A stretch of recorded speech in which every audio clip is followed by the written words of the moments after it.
जगाया उससे जाता है जो सो जाता है, और जो मर जाता है उससे जगाया नहीं जाता है। कब्र खोद करके जनाजा पढ़ के दफनाया जाता है। शायद आज हमारी कंडीशन कुछ ऐसी ही है अहले सुन्नत वल जमात की कि अब तैयारी है कि इन्हें कब दफना दिया जाए कब्र में। कौम ना मौलाना की मानती है ना पीर की मानती है, करती वही है जो उसके दिमाग में सेट है। बुजुर्गों का मजाक उड़ाना है, खिल्ली उड़ानी है, हुल्लड़बाजी करनी है। अल्लाह वालों ने कुर्बानियां देके दीन को जिंदा किया था, और हम हुल्लड़बाजी और डांस करवा के, नाच और कव्वाली करवा करके उनकी कुर्बानियों को बाज़ाब्ता तौर पर ऐसे मेट रहे हैं जैसे उन्होंने कुछ किया ही नहीं। सुना है ये जिस शख्सियत का आज उर्स मना रहे हैं आप सभी हजरात, उनका जिस्म नाज गालिबन बहराइच शरीफ में है और ये सर यहां पर है। कम से कम इतना तो आपको एहसास होना चाहिए कि सर यहां है और जिस्म वहां है। क्या इन्होंने अपनी फैमिली के लिए ये काम अंजाम दिया था?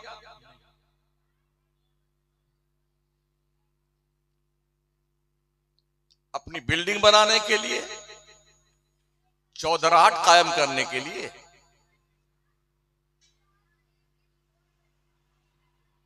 तो हमें इतना भी एहसास नहीं है कि इन कुर्बानियों का रीजन क्या था। और हमने आज की तारीख में इन बुजुर्गों को, उनकी कुर्बानियों को किस तरह से सेलिब्रेट करना शुरू किया है, गोया एक हैसियत से हमने मजाक उड़ाना चाहा है। तुमने कुर्बानी दी, तुम जानो तुम्हारा काम जाने, हम तो ढोल बजवाएंगे यहाँ पर। यही है ना? सुना है आज के बाद यहां कुछ होने वाला है।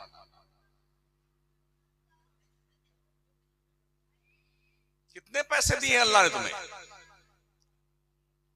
ऐसे ऐसे मर गए खबीस जिनके पास पैसों की कमी नहीं थी। तुम्हारी औकात क्या है?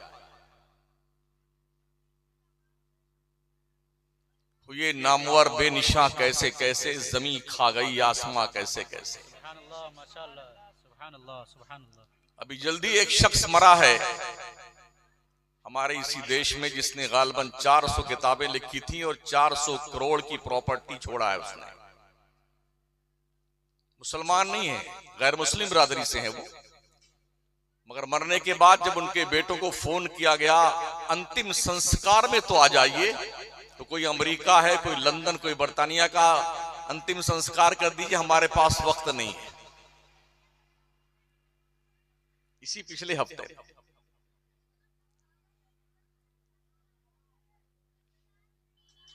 किस बात पर आपको घमंड है, गुरूर है, बड़ा तकिया आपको है, और इस बुनियाद पर जो है आप जो आपकी मर्जी में आता वही करते जाते हैं?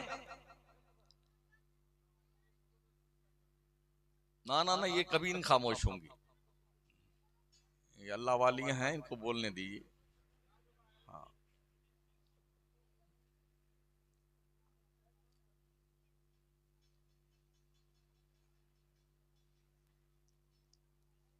तुम्हें हर वक्त हर जमाने में एक ऐसी जमात होनी चाहिए जो लोगों को अच्छी बातों का हुक्म दे और बुरी बातों से मना करे।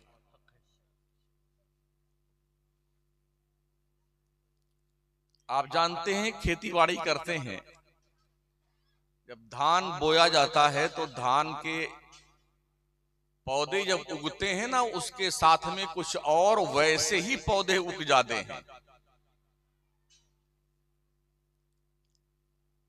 अब आपने खाद डाली तो देखा ये गया है धान तो आहिस्ता आहिस्ता ऊपर तशरीफ लाता है, जो वो खुद उगाया है वो बहुत ऊपर तशरीफ ले आता है।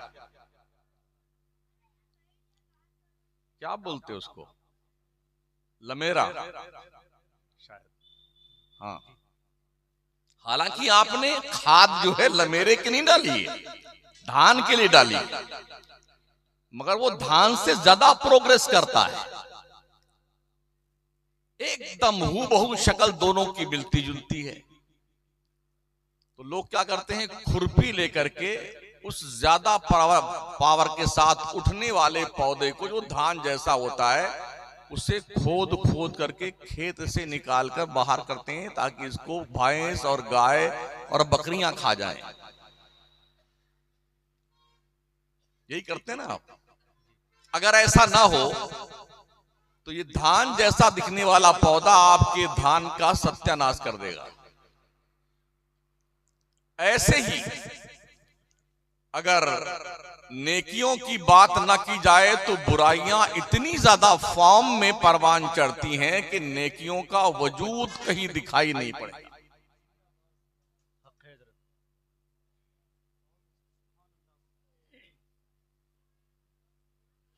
वैसे भी हमारी कौम को सोए हुए 100 साल का जमाना गुजर रहा है। मुस्लिम उम्मा को सोए हुए 100 साल का जमाना गुजर रहा है। तुर्की सल्तनते उस्मानिया का खात्मा करने के बाद यूरोप की मंडली ने मुसलमानों की उस बड़ी कुव्वत को पारा पारा करके 63 मुल्कों में तकसीम किया। आज दुनिया के नक्शे पे जो छोटे छोटे मुल्क ना, कुवैत है, बहरीन है, और जी सऊदी है, ये दुबई है, और ये जी फला यूएई है, और ये कतर है, और ये मस्कत है, ये उम्मान फुम्मान करने 63 मुल्कों में सल्तनते उस्मानिया को टुकड़े टुकड़े करके दुनिया की चालाक कौमों ने इस तरह बांटा है कि अब ये तार तार हुई कौम एकजुट होने को तैयार नहीं है, जिसका रिजल्ट फिलिस्तीन की सुलगती हुई आग है।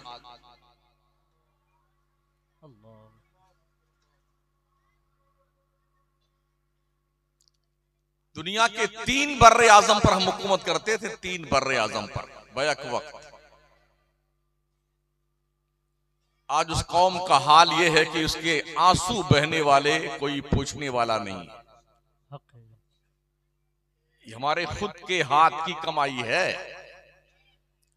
हमें जो भी मुसीबत पहुंचती है ना, वो हमारे आमाल का नतीजा है।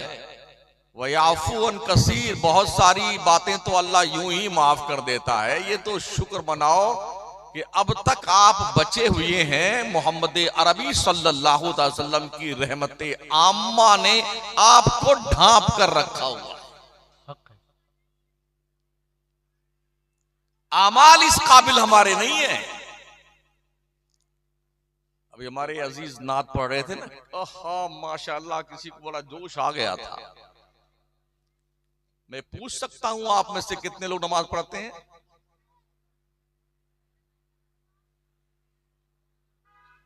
यहां पर इमाम लोग तो होंगे ही मस्जिद के। हजरत कितने नमाजी आपके मस्जिद में?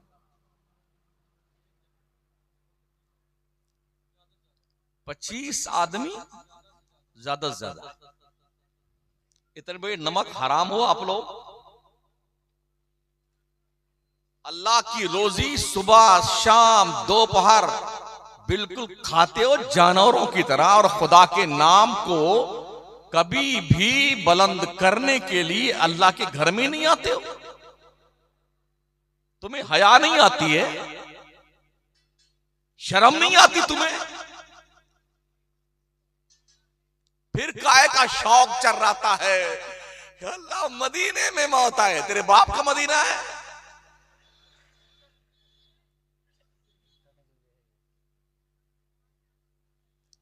हर लफ्ज पे गाली बकना, गीबत करना, चुगली करना, बुराई करना, इसका लूटना, मेड़ जोत लेना, खेत खा जाना, और जी जनाबी वाला मुकदमे पे मुकदमे लड़ते रहना। गन्ना तोड़ का खेत किसी और का है, तोड़ के आप खाए जा रहे हैं।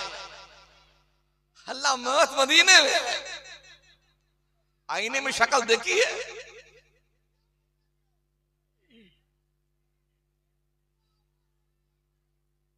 लॉजिक है यार।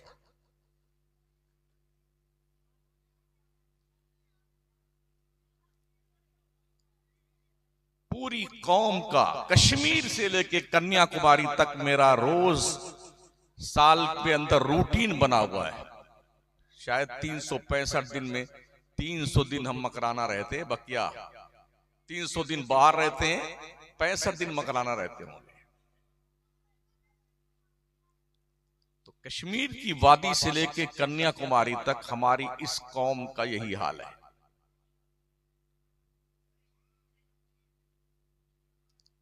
जुमा भी नहीं पढ़ते बेटे, और दावा क्या है, हम जन्नत में जरूर जाएंगे। लिखवा के लाए हैं। अगर आपने जन्नत की प्रॉपर्टी का बैनामा करवाया, मुझे बता दीजिए आप। ओरिजिनल कॉपी ना सही, फोटो कॉपी दिखा दीजिए।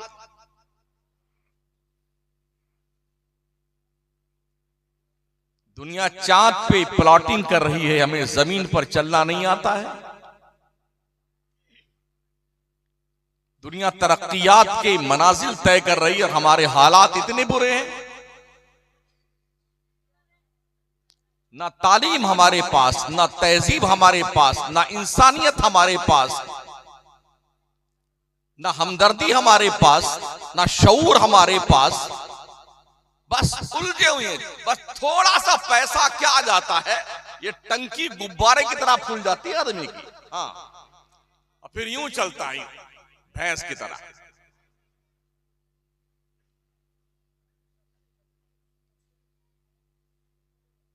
अब तक अगर मर करके कोई अपनी कब्र में 2-4 रुपया लेके गया, मुझे बताओ आप। कफन में जेब नहीं होती है, होती है। हमने तो अब तक कफन में जेब नहीं देखा है। अगर आपके गांव में कफन में जेब होती मुझे बता दीजिए कि अब्बा हुजूर के कफन में 2-4 लाख रुपए इस जेब में रख देंगे, 2-4 इस जेब में, अंदर जाकर के अपना परचेटिंग करेंगे हमारे अब्बा हुजूर कब्र शरीफ। ऐसा कुछ है?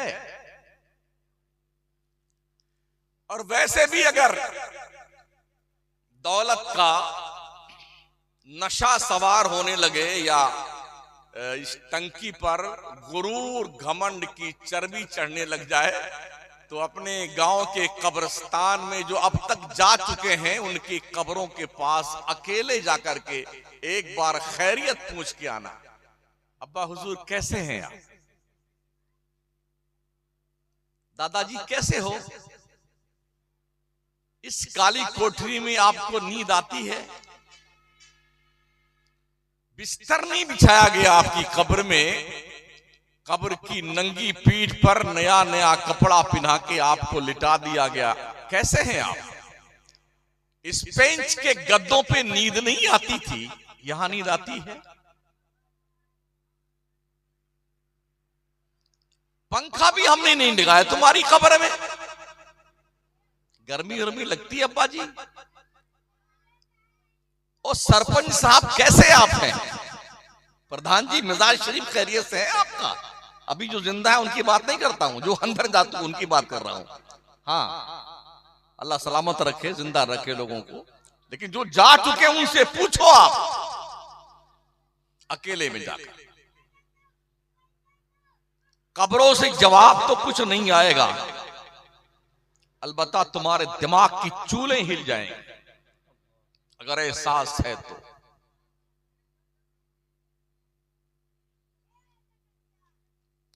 और याद रखना, कोई भी दुनिया का शोरमा क्यों ना हो, मरने से कोई बचा नहीं अब तक। चाहे कितना चौड़ा होके चलिए, फॉर्च्यूनर में चलिए और सोने की जंजीर पहन लीजिए, सोने की अंगूठी 10 उंगलियों में ठूंस लीजिए, हाँ, और दिन भर तीतर बटेर खाइए, काजू पिस्ता बादाम और जी वो चिलगोजा खुरमानी, मरोगे एक दिन जरूर।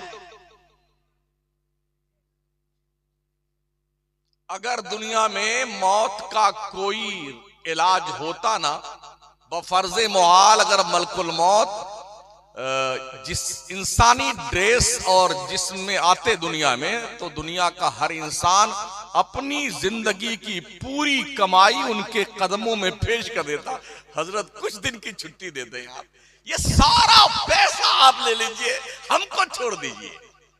ये करता ना इंसान।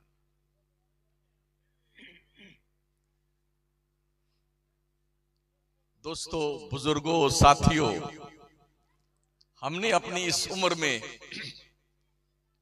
अरबपतियों को किराए के मकान में रहते देखा है। आज के 35 साल पहले जो अरबपति थे, आज हमने उन्हें किराए के मकान में रहते देखा है, और जो फुटपाथ पर रहते थे वो शानदार बंगलों में रह रहे हैं। ये दुनिया है। कल जो अरबपति था आज मंगता है, और कल जो मंगता था आज अरबपति है। इसी का नाम दुनिया है। तो इस खप्त में मत मुतला रहना के हम हमेशा मालदार रहेंगे, इम्पॉसिबल है। कोई हमेशा एक हालत में नहीं रहता है। बदलते रहने का नाम दुनिया है, चेंजिंग का नाम दुनिया। आज कुछ है और कल कुछ है। सुना आपने अभी मुल्क शाम का जो सदर था, अपना मुल्क छोड़ के भागकर दूसरे मुल्क में पना लिया है, जिसका बाप भी मुल्क शाम का सदर था, हाफिजुल असद, बेटा भी बशारुल असद मुल्क शाम का सदर था। गुज़िश्ता तकरीबन 35-30 साल से बाप बेटे हाकिम थे मुल्क शाम के। लेकिन जब जुल्म की इंतहा की उन बदबख्तों ने और इनकलाब पैदा हुआ उस मुल्क के अंदर, तो अब भागकर अपना मुल्क छोड़ करके रूस जाके पना लिए। बिल्कुल चुपचाप, बिल्कुल चोर की तरह जाके बैठा हुआ है। जब मुल्कों के बादशाह और सदरे ममलकत, जो ऐवाने ममलकत में जिनके सामने कोई जल्दी सांस जोर से नहीं लेता था, अल्लाह की जब लाठी पड़ती है ना तो अच्छे अच्छों की नसें ढीली हो जाती है। अगर इस्लाम कव्वाली से जिंदा रहता ना तो हमें बताइए ना, हम भी ढोल लटकाएं गले में अपने। हमारे मौलाना लोग भी ढोल बजाएं बैठ के, कोई हारमोनिया ले आएगा, कोई बेंजू ले आए, कोई टुनटुनिया लेके बजाए, अगर कव्वाली से इस्लाम जिंदा है। ये कुर्बानियां बताती हैं, ओ हमारी कुर्बानियों का मजाक उड़ाने वालों, तुम्हारी शक्लें मस्क कर दी जाएंगी। होना तो ये चाहिए था, बच्चा बूढ़ा दोनों और जवान तीनों मिलकर के पांचों वक्त अल्लाह के घर में हाजिरी देते, नमाजें पढ़ते, औरतें घर में अल्लाह की बंदगी करती। होना तो ये चाहिए था, पर्दे का एहतमाम होता माओ बहनों का। होना तो ये चाहिए था, हम अपने शक्ल और किरदार से पहचाने जाते। आज के 1450 साल पहले जो शराबे मोहब्बत मदीने के ताजदार ने पिलाई थी, उस कौम में अब तक उसका नशा बाकी है। ये होना चाहिए था, मगर ऐसा कुछ नहीं है, ऐसा कुछ नहीं है। हम शादी में भी मुसलमान नहीं दिखते हैं,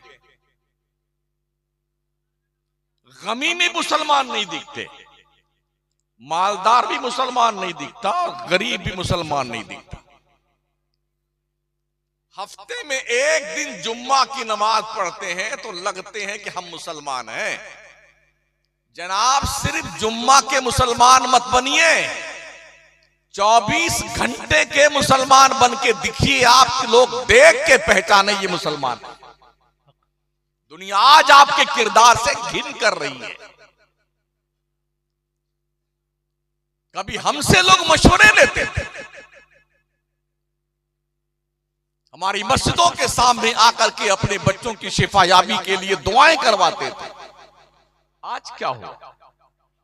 दुनिया को पता चल गया मुसलमान झूठा हो गया है, बेईमान हो गया है, लुटेरा हो गया, डकैत हो गया है, बदकिरदार हो गया है, निगाहें आवारा गर्दी का शिकार हो गई है। इसलिए इसके दम में भी कोई दम नहीं रहा।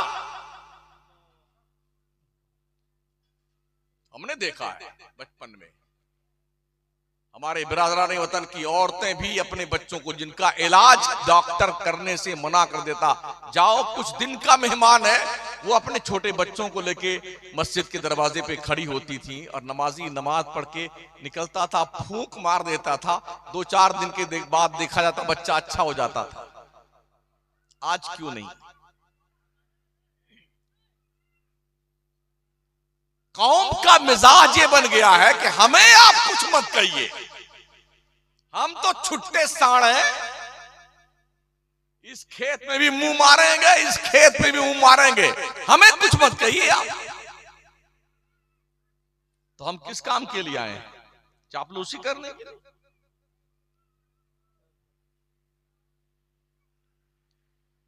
आपकी दावत खाने आए इतनी दूर से हम? हमारे पास जन्नत का टिकट नहीं है और किसी के बाप के पास भी जन्नत का टिकट नहीं है। कान खोल के सुन लो, कोई पीर साहब, कोई मौलाना साहब, कोई हजरत हुजूर साहब जो है ना आज की तारीख में, कोई जन्नत का जिम्मेदार नहीं है। अपने रब को राजी कर, जब तेरा घर सो जाए और मुसल्ला चुपके से उठा करके वजू करके तेरे सजदे हो, तेरे रब की बारगाह हो, और अपने रब के गुणगान कर, ताकि तेरे घर में रब की रहमतें और बरकतें नाज़िल हो। अब परेशान जब होता है ना मुसलमान, हजरत कोई तावीज बना दीजिए। बाराई शरीफ गए तो हमने देखा गाजी मियां सरकार के दरवाजे से लेके मजार तक इतना धागा, चूड़ी, ताला और नाड़ा, रिबान और फीता, जने क्या क्या बांध रखा मर्दूदों ने। क्या ये अल्लाह वालों की जालियां इसी काम के लिए हैं। गरीब नवाज सरकार का उर्स, संगे मरमर की जालियां आप जाके देखें ना, ऐसा बर्बाद कर दिया है लोगों ने। अच्छा, ताला को चाबी ले जाकर के उसमें ताला मार के औरतें आती हैं। जब हमने इसका पूछा क्या मामला है, बोले अपनी मन्नत बांध के आई है। मन्नत को ताला कुंजी से बांध कर आई है। मतलब ये कि जब मन्नत पूरी होगी तो अपना ताला फिर खोलने भी जाएगी। क्या लॉजिक है यार, जो बाउंसर जा रही है। हमारा अकीदा तो ये, अल्लाह वाला हमारी नियतों को जानता है। हम जो सोचते हैं अल्लाह के नेक बंदे उसे भी जान लेते हैं। ये ताला कुंजी और धागा और रिबन और जी कुछ खत लटका क्या थे जरा। हाँ, इतना बड़ा बड़ा पर्चा भी देखा हमने, उसमें कुछ अर्जियां लिखी हुई हैं अपनी तरफ से, खत लिखा ख्वाजा साहब के नाम का, और उसको ही लड़का के आई है उसमें जाली ने। जब खुद ही पहुंचे हो गरीब नवाज के आस्थाने पे, तो ये खत लटकाने की क्या जरूरत है। अभी 11वीं शरीफ में बगदाद शरीफ था,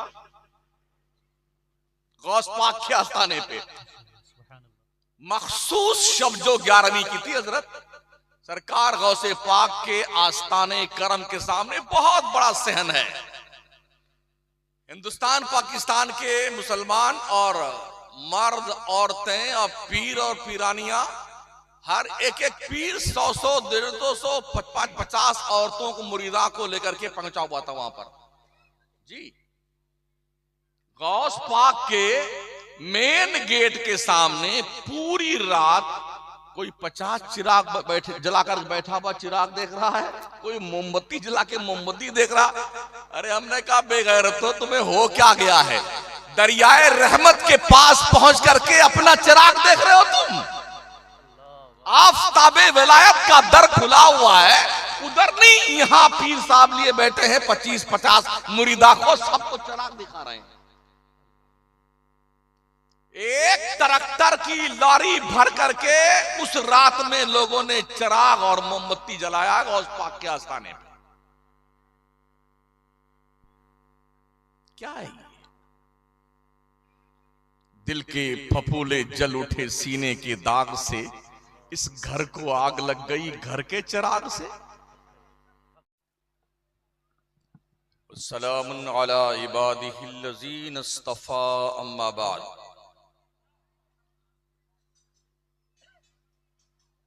फ़ाऊज़ु बिल्लाहि मिनश शैतानिर रजीम, बिस्मिल्लाहिर रहमानिर रहीम।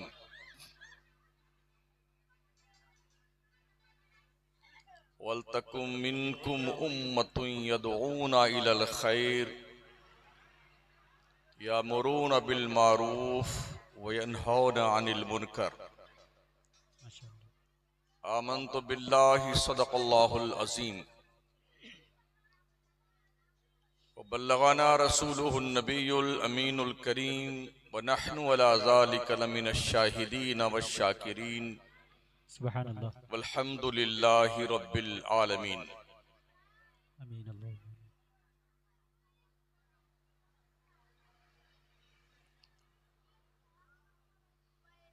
रात के 12 बजने वाले हैं जब मैं आपकी समाअत की दहलीज पर हाजिर हूं। पहली बार आपके इस कस्बे में अल्लाह करीम ने कुछ कहने और सुनने का ये मौका अता फरमाया है। माशाअल्लाह।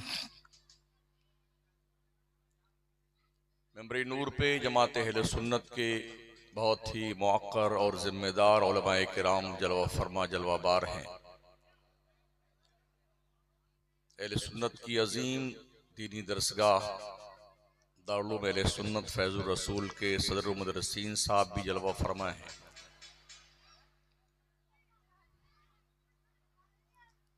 आप सभी हज़रात से गुजारिश है थोड़ी तवज्जो के साथ गुफ्तगू समाअत फरमाने की जहमत फरमाइएगा।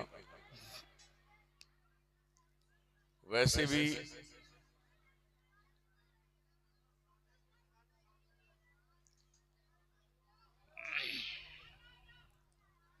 हेलो भाई, हेलो।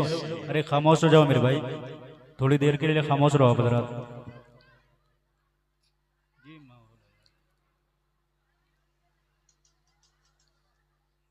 हमारे जितने जलसे हैं मुल्क हिंदुस्तान में इल्ला माशाअल्लाह, सब में हलवा पराठा जलवा पकौड़ी कचौड़ी तीतर बटेर कोरमा सब चलता रहता है। छोटा झूला बड़ा झूला हाथी घोड़ा वाला झूला सब रहता है। नतीजा ये हुआ कि हम सुन्नी लोग सिर्फ मेलों और ठेलों के मुसलमान रह गए। जी।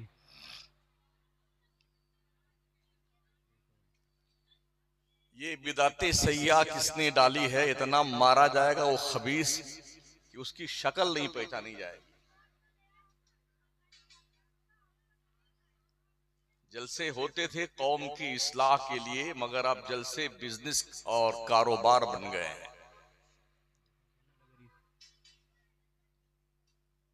आज के 40-50 साल पहले जब मिलाद की महफिल होती थी, चराग जलता था, दिया जलता था, 10-5 लोग बैठते थे, बड़ा ईमान होता था मजबूत उनका, लोग बहुत गौर से सुनते थे।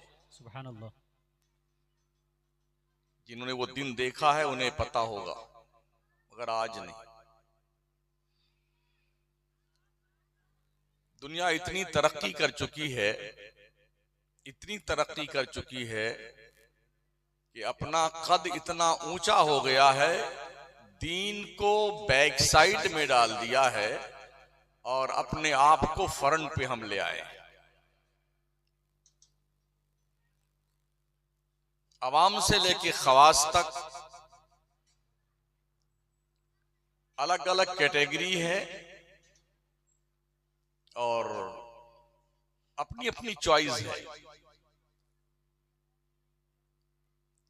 इसे यूं भी कह सकते हैं, माई लाइफ माई चॉइस।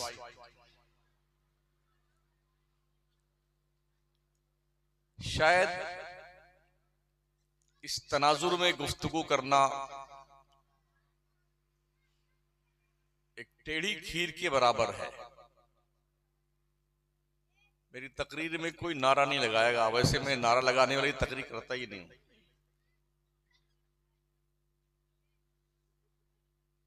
मुझे कुछ देर के लिए आप बर्दाश्त कर लीजिए।